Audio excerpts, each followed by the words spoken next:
Hi, and welcome to Eating Plebian. Today we're making calzones, or as Gennaro Contaldo would say, calzone. So apparently the E is not superfluous in English. So what is with calzones? Are they just pizzas that are rolled up? Actually, no. The Neapolitan versions that I've seen and researched, these differ a little bit, and they look a little bit more like margarita pizzas, I guess, on the inside if you were to actually unwrap one and deconstruct it. But a lot of the things are going to be the same. One of them is going to be the pizza dough that I've done before. I'll have that link down in the description. And I am still going to go ahead and make it anyway because it's important to the recipe. So let's get on with the ingredient list. We're gonna need 500 grams of double O pizza flour. The special thing about this is that it has almost 13% protein. That's important to get the right crunch and the right chew out of that crust. I'm going to need 325 milliliters of water, and that has to be around 110 to 115 degrees Fahrenheit. And we'll be taking care of that shortly when it's needed. I need a packet of fresh yeast, active, dry, regular, almost anything that you can find inside of the grocery store in terms of yeast is really going to work out pretty well for this. I'm going to need, for special equipment, about 4 bowls. I'm going to be dividing the amount of dough that I get out of the mixer into these bowls. A little bit of no-stick spray. I'm going to need a teaspoon of salt, and that's kosher salt right there. It's pretty much all I carry here in the kitchen. I've got a kitchen scale with a tar function, a intermediate mixing bowl, and that's just to combine the flour and the salt, and I'll be talking about that later. A whisk, some plastic wrap, and of course I've got my big stand mixer with the dough hook attached. Let's get started. All right, and moving forward, what we're going to do is we need to measure out our flour. So I've got my little tabletop scale here. I'm going to turn this on, and we are measuring in grams. I'll turn this way and set a bowl on top of it. Now, I'm also going to hit the tare function now. We're going to take that down to 0, and that way we can go ahead and get our flour in there without measuring the weight of the bowl. So, as I said, about 500 grams, more or less.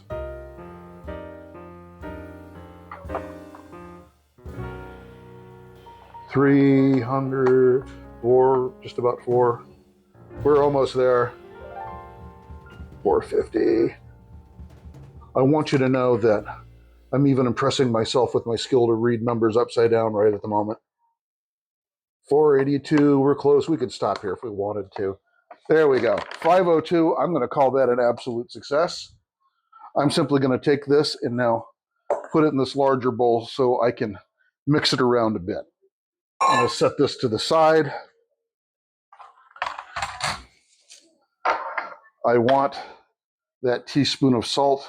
Now, it's important to mix this in first, because when I add a mixture of the yeast and the water in here, I don't want a large concentration of salt anywhere in this mix, because salt kills microbes, which is exactly what yeast is. And so we're just going to get this roughly combined. I just don't want that, big concentration somewhere. All right. Now, the next thing we're going to do is dump it into my mixer. I might end up having to pull this off.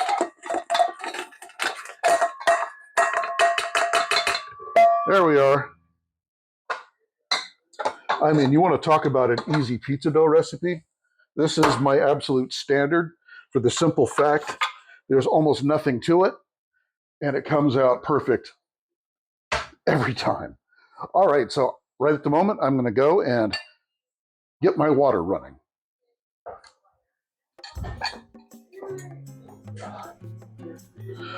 All right, at 110 degrees right there. I've got that where I want it out of the sink. I didn't have to boil anything. I'm simply going to add my yeast to that, and I'm going to give it a stir. Now, I have recently used other packets from this same batch that I got from the grocery store, so I'm not terribly worried about having to proof or to figure out if whether or not this yeast is active. I'm very sure that it is. So I'm just going to make sure that this is all combined in, and I'm going to put it in to the mixer, and we're going to start this off on low for just a minute.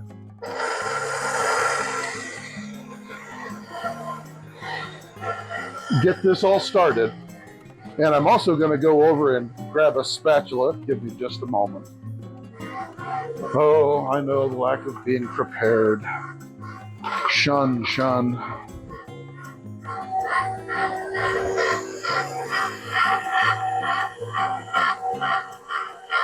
Just going to get the stuff off the walls, and it'll all combine up rather well.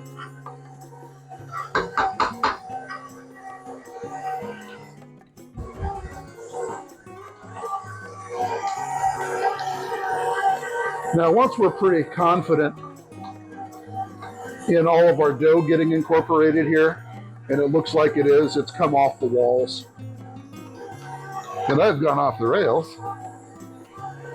What we're going to do is we are going to let this go for 10 minutes. So, there we are.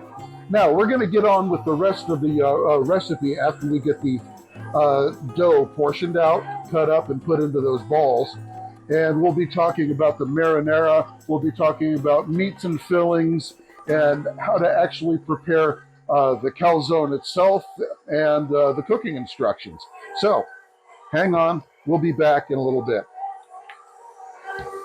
Okay, I've been checking on it occasionally, but it has now been 10 minutes.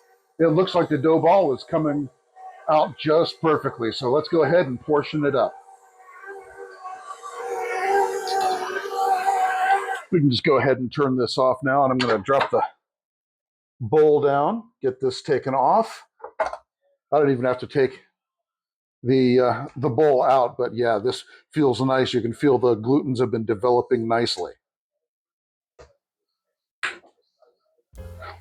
So after 10 minutes, I have my dough balls. And so what I'm doing now is that, or at least dough portions, I've taken this out into 4 equal pieces. You need the amount of dough for roughly a little bit smaller than a medium pizza. So I'm going to homogenize this by turning it in my hands. I take each of, if I oblong this a little bit, I'm going to take each of the ends, turn them in toward each other like that, turn it 90 degrees, do it again, 90 degrees, do it again, and do this about 15 or 20 times. This is to get rid of any voids, any air pockets, and also to make sure that if there's any drier bits of flour on the inside that haven't been gotten to by the moisture of the water and yeast mixed, that has all been incorporated. So once I've done this enough, and I'm pretty sure that I have at this point, I'm going to then take this end here, and I'm going to start pinching kind of in between the base of my thumb and the base of my forefinger until I get the bottom of the bowl to look nice, kind of like the bottom of a dumpling ball. And I'm going to use just a little bit of no stick spray in the bottom of one of those bowls there, and add it to my little growing collection of dough balls. These need to rest for about 2 hours at room temperature. There we are. And in that intervening time, I'm going to get a couple other things set up for us. And when this is doubled, we'll know that it's ready. All right, so there's a few things that we want to finish up before the dough is ready. And looking over off to the side. It nearly is. They've doubled over pretty well, but there's some other ingredients that we need to prep up for the calzone. And a lot of these things just come down to personal preference, the amount of calzones that you're going to be making, and well, frankly, the things that sort of people put on pizzas for their own taste. And so what I'm going to be doing is adding on two things that I think that are going to be probably most widely used. One of them is a ricotta cheese mix, and that is part of a classic calzone or calzone. And the other thing is going to be the mozzarella cheese, and that'll be going in. Now, because of the tastes of the house, I'm also going to be tossing in some pepperoni, onion, mushroom. It's whatever it is you like.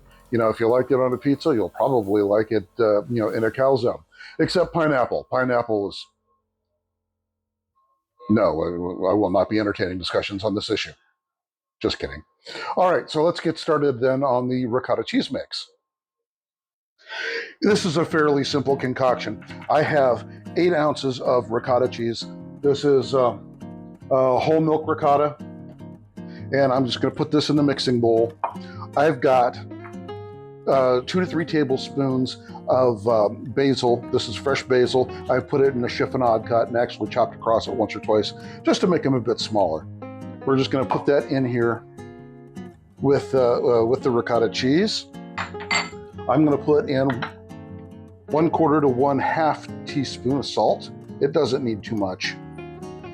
And finally, I need to have about 1/2 cup of Parmesan Reggiano. And this is going to be freshly grated. Please do not buy the stuff in the canister. It has additives that keep it from melting appropriately. They add some sort of starches or whatever it is, and it also dries out a whole lot more when it's been processed like that. And so we're simply just going to mix this in.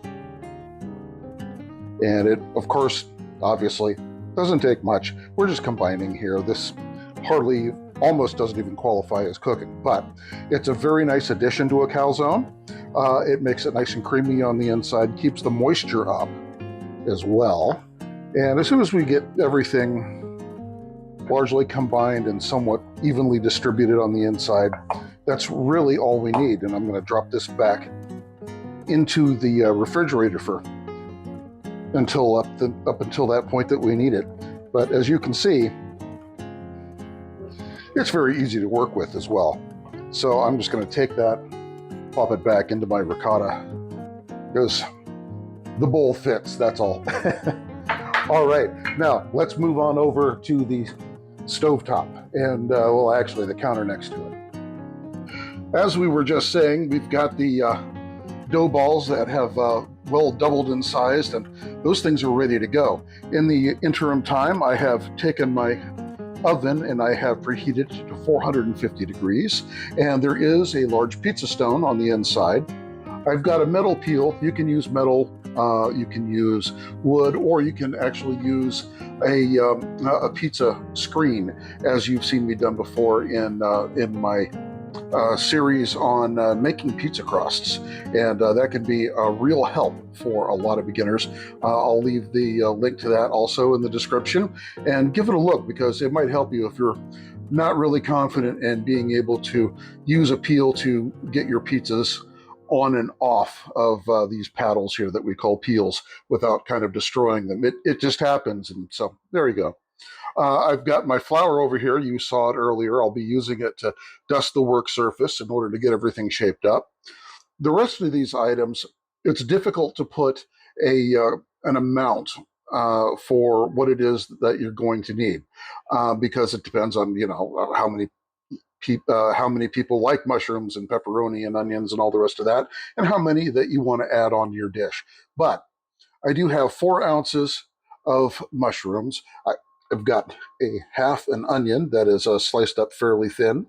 I've got some pepperoni here, probably about 6 ounces, a cup and a half of marinara, and that's a recipe that I've made before, and once again, I'll link it in the description. I have a similar amount of the marinara in mozzarella cheese, and actually more in a bag behind me. And I've also got 1 egg, and you'll be seeing what it is I'm doing with that shortly. Here's a representative sampling of one of the dough balls that we created, the 1 out of the 4. So I'm just going to pull that off for the moment and take some of my flour and dust this work surface down. Do not be intimidated by any means on shaping your dough. It is an amorphous, inanimate object. You can always actually start over, believe it or not. I'm going to put some of this on here to make sure that it slides off. Make sure that your peels, again, if you use them, are dry. That's a big help. Get that out a little bit more. I don't want that much flour. There we go. All right, get on there. Here we are. So I'm going to move it around in the flour just because there's little wet spots from the oil that was coating the inside of the bowl. And flip it over once or twice. And I'm running my fingers around the periphery. What I'm not really doing is putting too much pressure, if any, there in the center, because what we simply want to do is to stretch out the periphery, and the center will actually take care of itself. When these go in, they're going to go in for about 15, 18, 20 minutes, depending on your oven. And we don't want these to be too large, otherwise they'll take too long to cook on the inside, and the outsides will be burnt. So, if you want to make a big, massive calzone, go right ahead, but you better adjust your cooking times a little bit.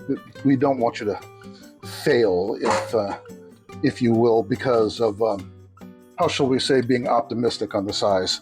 So we've got about, I'll call that 10 inches there.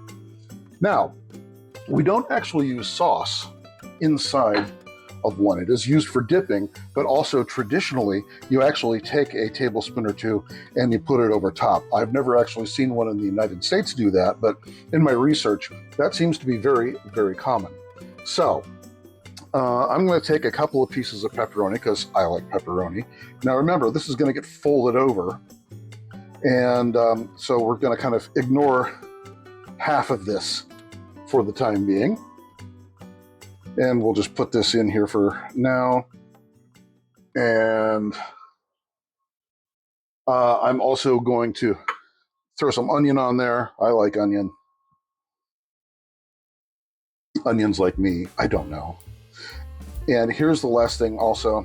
When you're arranging your fillings to put on your calzone, make sure this stays dry and nothing is on it. And I'm going to put just a couple of mushrooms. Well, that's a big one. I'm going to opt for some. That thing would take a while to cook through. And also, believe it or not, there's actually a lot of moisture in there, and really large pieces. They can release that and turn things soggy, and we don't want that. I'm going and grabbing a spoon for this ricotta cheese mix, as you saw earlier, and I'm just going to dollop it. I'm going to put it here and there. I mean, it's not like you can spread it. It'll create a real mess if we do that. And just place it around as you will. Get back there. There we are.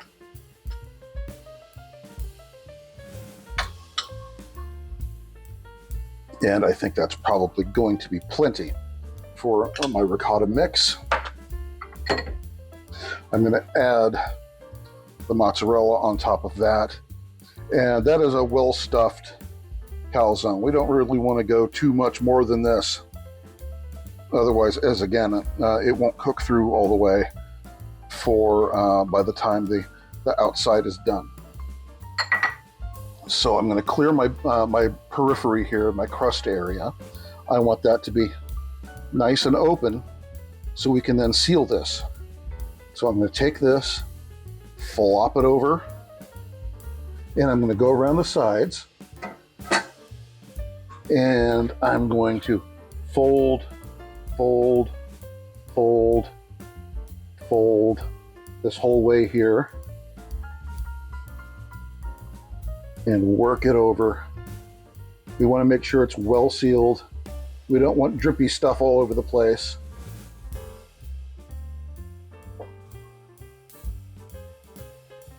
Fold, fold. We're going to go all the way around from corner to corner.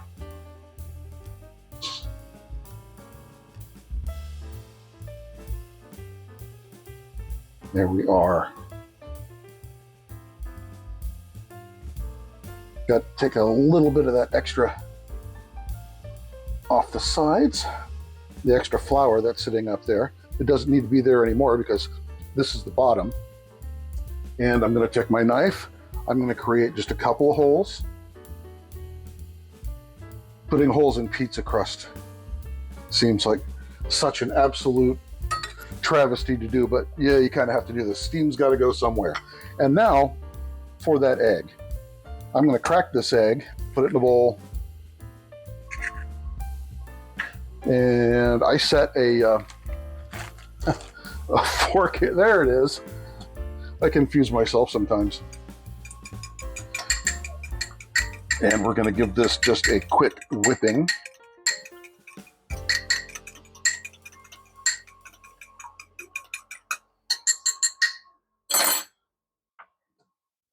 And we're going to give this a little bit of a brush. Actually, what I'm going to do is I'm going to put this on my peel first, just to make it a tad easier.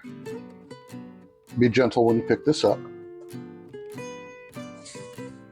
Just like that. And we are going to go around. This is still a pretty mighty calzone, you have to admit. And so we'll get it on here. This is going to make it nice and kind of shiny looking, and just give it a really nice even crust.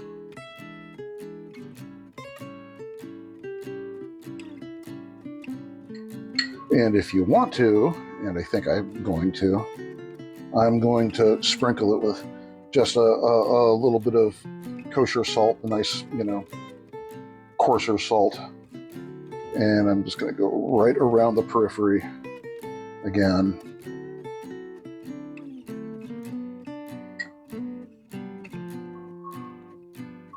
There we are.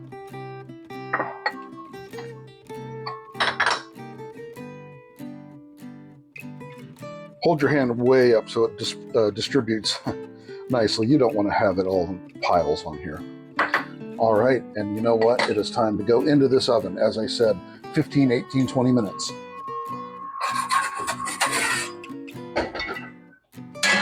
We'll join you back shortly. And about 25 minutes later, almost a half an hour, because I cooked both of these at the same time, and that extends your cooking time quite a bit.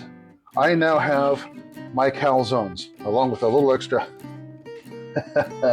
flour on the bottom. That's all right. Let's take a look at what these look like. Oh yeah, there we go. Did you hear that crunch? They look beautiful, nice and steamy. And there we are. Do that for a second. But anyways, these are going to be fantastic. I've got that marinara right there, and that marinara is going to be used as kind of a dipping sauce. You can consider this kind of basically an Italian hot pocket. That's actually worth something. All right, it's time to plate up. I want to say thank you for joining us here at Eating Plebian today, and we're about to sit down and have ourselves a little bit of dinner. And I think this is a recipe that if you give it a try, I think you're going to enjoy this, especially if you're like most Americans and like pizza. Do me a favor, hit the like and the subscribe buttons. This is a brand new channel, well, within a couple of months anyway, and I got a long way to go. I want to be able to deliver my content out to the people that I really think use it, and that's for those people that are working or not, and their wages haven't exactly been keeping up with all the expenses and utility bills and taxes and everything else that's been going on in the last couple of years. I know everyone out there needs a hand, and I think that being able to start cooking at home and getting rid of those restaurant and those takeout expenses is one good way to try to really shore up the budget and the checkbook. Anyways, thanks again, and I will see you here next time.